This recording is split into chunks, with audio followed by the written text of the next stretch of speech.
अज्ञानतिमिरान्धस्य ज्ञानाञ्जनशलाकया चक्षुरुन्मीलितं येन तस्मै श्रीगुरवे नमः।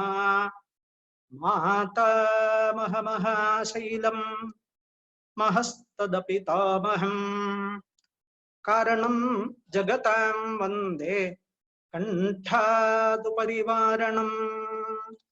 नमो धम्माय महते नमः कृष्णाय वेधसे ब्राह्मणेभ्यो नमस्कृत्य धर्मान् वक्ष्यामि शाश्वतान्।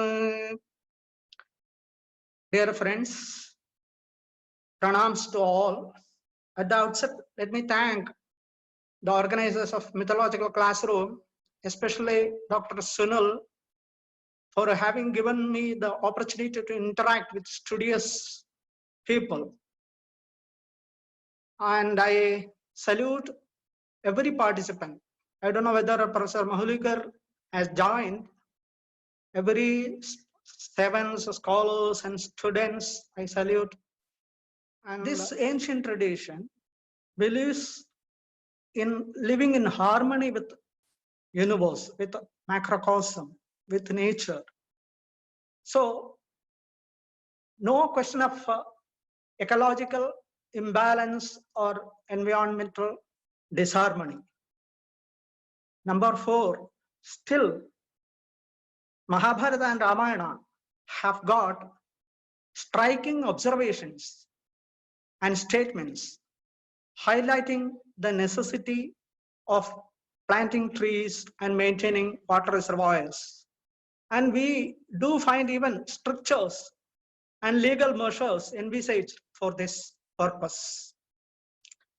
And the very important fact is that Vyasa in the Mahabharata even anticipates the grim situation that is we are experiencing today, caused by ruthless exploitation of ecology and environment by humankind. So I'll be from where did I get this this concept, this notion that Veda means a Shastra? In Indian tradition, ancient Indian tradition, 3 means of knowledge, 3 means of valid knowledge, pramanas, are mentioned. In the Nati Shastra,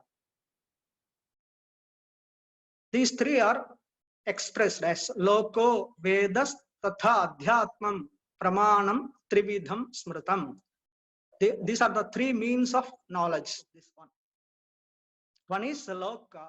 Now, another, it is not so popular, but among learned people, this is popular. Another verse which goes by the name Bharata Savitri. It is Bharata Savitri means it is a gist of whole entire gamut of Mahabharata, put it in a small Anushtup verse. No, not Anushtup verse, small verse. Na jatu kaman, na bhayam, na lobhat, na jatu kamat, na bhajat, na lobhat, dharmam tyaje jeevitasyapi hetoh, dharmo nityah, sukha dukkhetva nitye, jeevo nityo heturasyatva nityah. One should never forsake dharma for the sake of desires, out of fear or out of greed. Even at the risk of life, one should protect dharma. Dharma is the eternal, while all mundane pains and pleasures are momentary. The embodied soul is eternal, while the gross body is temporary. And Mahabharata, Vyasa concludes his whole work by a lamentation. This is also popular, though not popular among ordinary people, popular and well known among scholars. So he makes a lamentation. This is the concluding verse.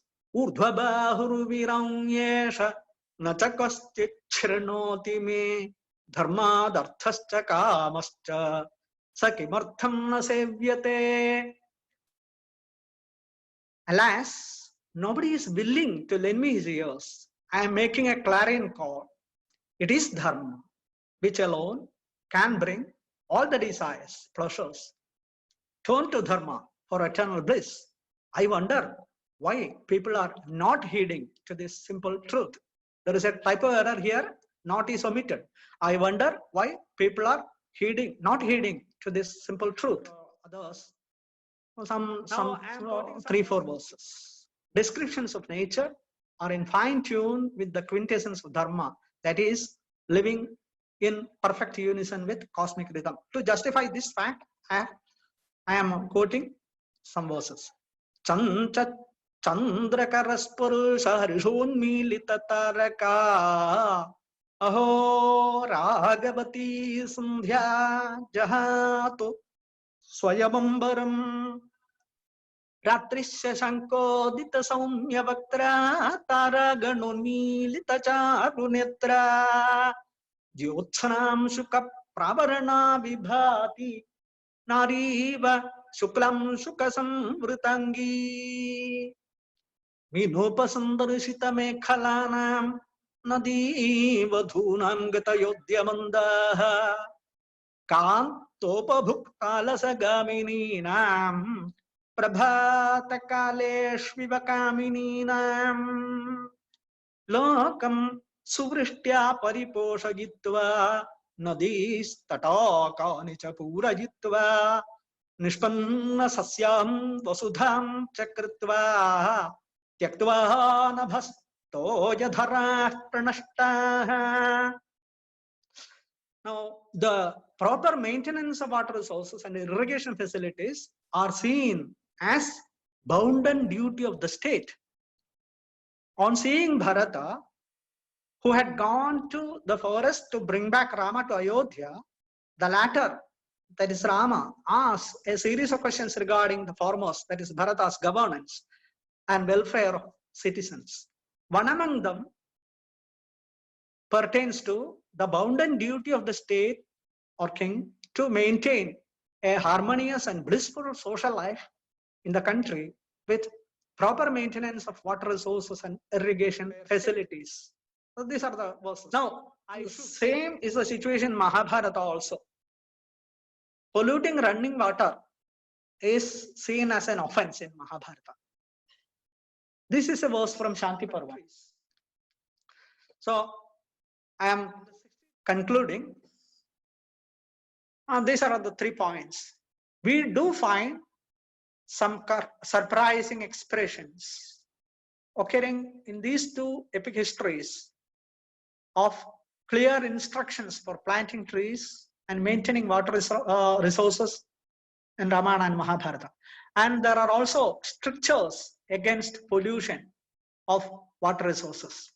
And most often, these strictures appear in the context of polity. This implies that legal measures for planting of trees and maintaining unpolluted water resources were envisaged in ancient India. Thank you. So I conclude. Hari Om. Hari Om. Hari Om, in case it was good. It was very good to listen to you. Thank you, Professor. Thank you. Yeah, and especially this is a Karkadaga Masa in Kerala. So listening to Ramayana in a Carnatic style, it was really a pleasure. Okay, thank you. And the thing which you said, I would like to add on that, like please. Amum Pashya Purataha Devadarum Putri Kritosau Vrishabhadvajena Yo Dasyo Kritakatanaya's Kantaya Vardhito me, Yes. Tabakanamito Balamandara Vriksha. The trees were treated as the children. Yes. And I may go a step ahead and say that many gods and goddesses are associated with the trees so that those trees get automatically protected. Sir. Thank you. Yes. Thank you very much, sir. Right? Sir, I would like to thank once again to you for this wonderful session. Also, I want to share with all the participants that sir's actual research work is mainly in Sanskrit. But for our session, sir has shared the English translations as well. So, sir, I wanted to mention it specifically and thank you for that. Sir, there is a lot that we can learn from you, and there could be perhaps more opportunities if you allow to learn from you. So I would like to request you to please continue your support and guidance. Yes, support and guidance will always be there. Whatever I could do, I will extend. Thank you very much, sir. So Okay. I'll thank you once again, and I'll thank all the participants. We'll conclude the session now. Thank you, sir.